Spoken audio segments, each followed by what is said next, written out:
of troops. They cannot succeed without the support of the people. We cannot succeed without the support of our people. I am happy to see that the reaction throughout the country is favorable. I have received hundreds and hundreds of telegrams from all corners of the Philippines congratulating you and incidentally me for the proclamation of martial law, for the sudden cessation of anarchy and of criminality throughout the land, and of the re-establishment of an atmosphere of brotherhood amongst Filipinos. Now everybody seems concerned about his neighbor. Now everybody seems to be involved in the destiny not only of himself but of the entire country and of the entire nation. And this is what we have been hoping and praying for. I repeat, it is necessary to reform in order to attain the victory that we seek. It is necessary that we attain all the objectives that we have set. These objectives are: we must give to the poorest man whatever is his due. The rich man must now understand that this is a new kind of society. We will protect his rights. For whether he is rich or poor, he has rights. And those rights are as sacrosanct as the right of the military to dignity and to a reputation and a standard of proficiency to which he is entitled. Thus it is important that we must tell everybody, and I ask you to do this, to go out to your assignments, to your respective areas, to your units, to your area of operations, and tell everyone that every citizen in this country has rights, and those rights will be protected, whether he is a businessman or a mere janitor, whether he is a tenant or a landowner. Those rights will be protected, but we will treat each other as brothers.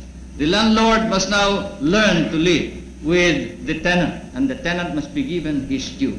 I am proclaiming today land reform throughout the entire Philippines. We must allow the tenant to now acquire ownership ultimately of his land, but he must engage in cooperative effort. We cannot just skip on subdividing land. We must cooperate. We must now establish cooperatives of production, cooperatives in irrigation, cooperatives in rural electricity, cooperatives in consumption, cooperatives in everything that we do, because we are a small nation and most of our people are small people. At the same time, we will protect business. We will protect investment, but not to the extent that business and investment will dominate the entire scene, dominate the Philippines, and that they shall dictate and rule the country. No.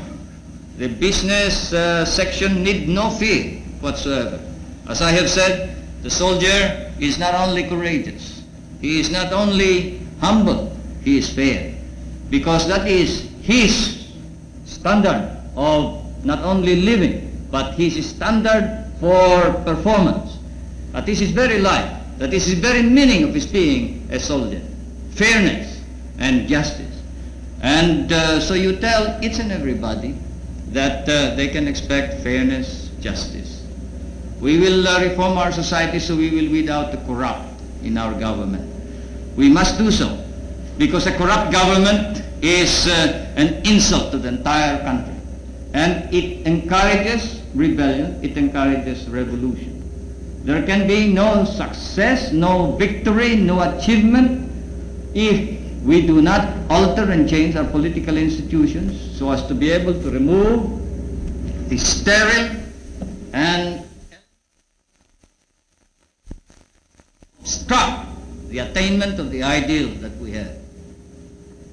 The armed forces of the Philippines have set up a standard of their own. I know that you are engaged in cleaning up your own ranks. You are policing your own ranks. The Secretary of National Defense, the Chief of Staff have recommended, the major service commanders have recommended that we now establish a military commission to investigate, try and punish all personnel of the armed forces of the Philippines who may not perform in accordance with the exact standards, exacting standards of proficiency of the professional soldier. Because of this,